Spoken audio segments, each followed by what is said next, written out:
কবিতা, তুমি আমাদেরকে তো যত্ন করে কখনো খাওয়াওনি, হঠাৎ উষসীকে স্পেশাল রান্না করে খাওয়াচ্ছ, অকেশনটা কি? কথা ছিঁড়ি দেখো।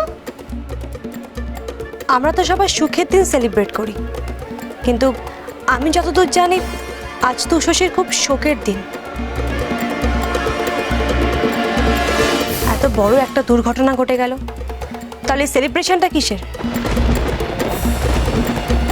তো কবিতা যদি তার শোকটা ভুলতে বড় বৌমাকে নিজের হাতে কিছু করে খাওয়াতে চায়, তুমি বাধা দিচ্ছ কেন? হিংসিতে জ্বলছো কেন? আজকাল সব কিছুতে তোমার গায়ে জ্বালা ধরছে নাকি? কেন?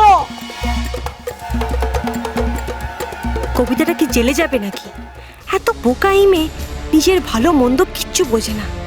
ওর সাথে সাথে দেবলা দিদির হাতেও হাত করা পড়বে। যাকে তাকে তো আর খুন করতে চাইছে না, খোদা আইপিএস অফিসার উষসী ঘোষকে মারতে চাইছে। সহজে ছাড়া পাবে নাকি? এক কাজ করো না রায়না, তুমি এখান থেকে একটু খাও। আমি জানি তোমার খাওয়া হয়ে গেছে, কিন্তু একটুখানি খেলে তো প্রবলেম হবে না। আর এমনিতেও এই গেস্টের মতন খেতে আমার একদম ভালো লাগছে না। এই নাও, টেস্ট করো। না না,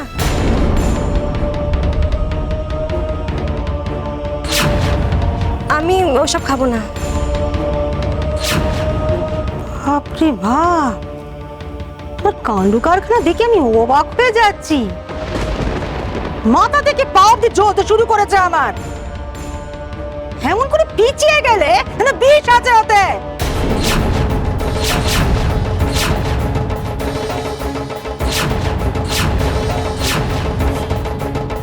সত্যি তো, ডাইনি বুড়ি এরকম করছে কেন?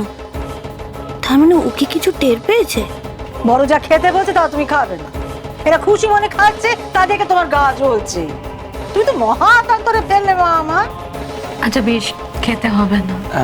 না মা, ডাইনার কিন্তু খারাপ লাগাটা স্বাভাবিক। যতই হোক, ও তো আমাদের থেকে ছোট, এই বাড়ির ছোট বউ। আমাদের এমন অতিথির মতন খাওয়া দেখে ওর তো অভিমান হতেই পারে।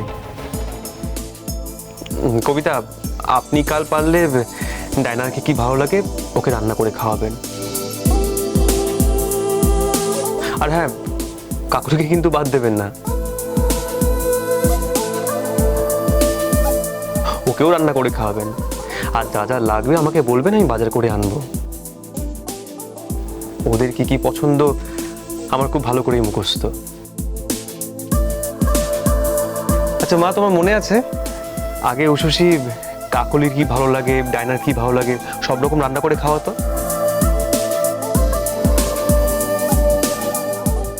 আপনি চিন্তা করবেন না নিশীথ বাবু, দিদি যা যা করতো, মানে যা যা করে, আমি সব শিখে নেব।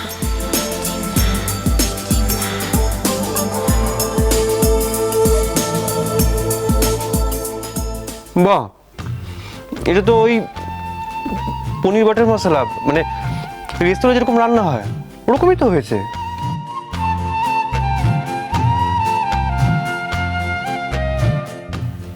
খেয়ে দাও। তাই নাকি? এটা তো আমার ফেভারিট, খেয়ে দেখি।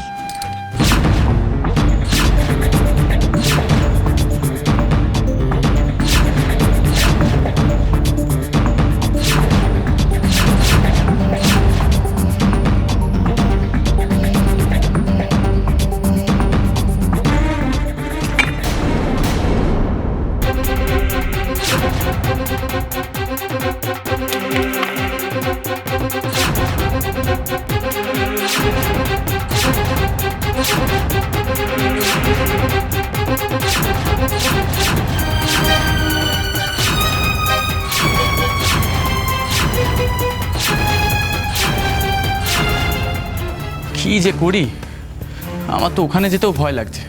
আবার না গেলে সব শেষ, আর ভালো লাগে না।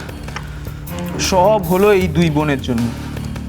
এরা হলো যত নষ্টের গোড়া। একজন তো আমাদের দলে থেকেও এত বেশি কথা বলে ফেলে যে কোনো কাজ করা যায় না, আর আরেকজন তো সবার ঊর্ধ্বে, শুধু মুখে ফটার ফটা। যেই শুনলো উষসী দিদিমণির বিরুদ্ধে কিছু করতে হবে, উনি মাথায় বাজ পড়লো। এই যে উষসী দিদিমণিকে খুন করা হবে শুনেই কিরম দৌড় লাগিয়ে দিল। আচ্ছা দেবল, তুমি এই ধরনের মহিলার সঙ্গে সংসার করো কি করে? আমি তো বুঝতে পারি না। এই জন্য এই জন্য মেয়ে মানুষের ওপর কোনো ভরসাই আমি করি না। ধ্যাৎ। খবরদার বলে দিচ্ছি, একদম আমাদের ওপর দোষ দেবে না। আগে দেখো তোমার কবিতা কাজটা ঠিকঠাক মতো করতে পারে কিনা। নিজে নিজের গার্লফ্রেন্ডকে কন্ট্রোল করতে পারে না, সে আবার অন্যকে দোষ দেয়। এই এলি, মুখ সামলে কথা বলবে, নাহলে আমি কিন্তু। নাহলে কিন্তু কি? হ্যাঁ কি বলো? কথা ছাড়া তুমি আর কি বা করতে পারো? সব সময় কি কথায় চিড়ে ভেজে? আরে তোমরা আবার নিজেদের মধ্যে কেন ঝামেলা করছো? থামো তো এবার, থামো তোমরা। ওইদিকে বড় বৌদির যে কি হলো তার দিকে কারোর কোনো নজরই নেই। কি আবার হবে? দেখো তোমার বউ গিয়ে সব ভুলভুল করে দিল নাকি। ও যদি কিছু করে না, আমি বলে দিলাম দেবল, আমি কিন্তু তোমার বউকে ছাড়বো না। যে উষসী দিদিমণিকে বাঁচাতে আসবে না, তাকে আমি ছাড়বো না। সে যেই হোক না, কাউকে ছাড়বো না আমি, কাউকে না।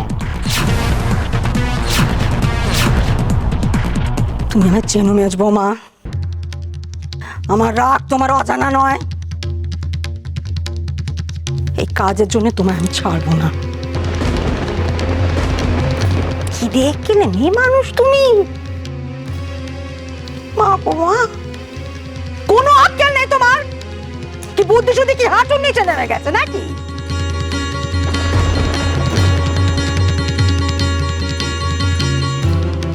আপনাকে কি আর বলবো মা, আমার বুদ্ধি নিয়ে আর আপনাকে চিন্তা করতে হবে না।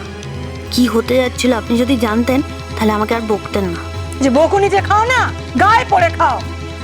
ভালো মানুষের মেয়েটা সারা দুকুর জুড়ে রান্না করলো কষ্ট করে, যে বড় বৌমাকে খাওয়াবে বলে। হ্যাঁ তুমি খেতে দিলে না, টাকা দিনে সেই মই দিয়ে ছাড়লে। নিজে তো কাজের নামে অষ্টরম্বা, কেউ কিছু করতে গেলে সেটাও করতে দেবে না। কিসের জন্যে? মা ছাড়ো না, বকাবকি করে কোনো লাভ নেই। আচ্ছা, আরো তো পনির বাটার মশলা আছে, ওটা নিয়ে এসো না। হ্যাঁ এই তো এখানেই আছে, আমি দিচ্ছি। আর কারো কিছু দেওয়ার দরকার নেই, আমি দিচ্ছি। বদি তুমি খাও। কি কাণ্ড সেটা, এটাই তো দিচ্ছ, এটাই এই বাকি করে মেয়েটা দিচ্ছিল তখন ফেলে দিলে। কি চাইছো ভালো করে বলো দেখি।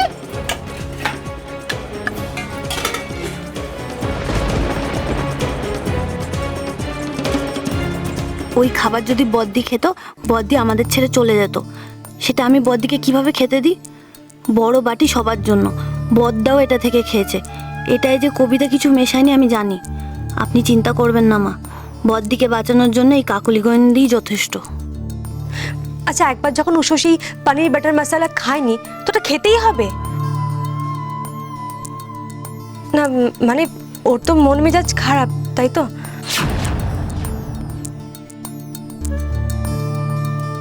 এ আবার কি? ডায়না তো আমার পাশেই ছিল, তাহলে কি হলো হঠাৎ? এভাবে বদলে গেল কেন? নাকি ও চায় না আমি উষসীকে একেবারে? বেশ, তাই যদি হয় তাহলে আমাকে কাকুলি ডায়না সবার খবর নিতে হবে। এভাবে আমি আমার সামনে কোনো বাধা কিছুতেই মানব না। যে আসবে সেও শেষ হয়ে যাবে। হ্যাঁ জানি না কিছু, কাকে ছেড়ে কাকে বলবো। আমার বাড়ির বউদের মনে যে এত হিংসা আমি তো জানতাম না। এই জায়দের প্রতি দরদ ভালোবাসা, মানুষের মনে এত দুঃখ, তাকে একটু ভালো থাকতেও দেবে না। কুরুক্ষেত্র বাঁধিয়েছে দুজনে। মা আপনি এত চিন্তা করছেন কেন? সব ভাড়া তো কেটেই গেছে তাই না? এই তো দেখুন কি সুন্দর পরিষ্কার থালায় বদ্দি এখন ওই পনির মশলা খাবে, তাই না? হ্যাঁ বদ্দি, এত কষ্ট করে কবিতা রানী বানিয়েছে, বদ্দি খাবে না সেটা কি হতে পারে? তাই না কবিতা? আর এমনিতেও কবিতা বদ্দিকে যা ভালোবাসে, সে ভালোবাসা কি আমি বৃথা হয়ে যেতে দিতে পারি? বেচারি কষ্ট পাবে তো।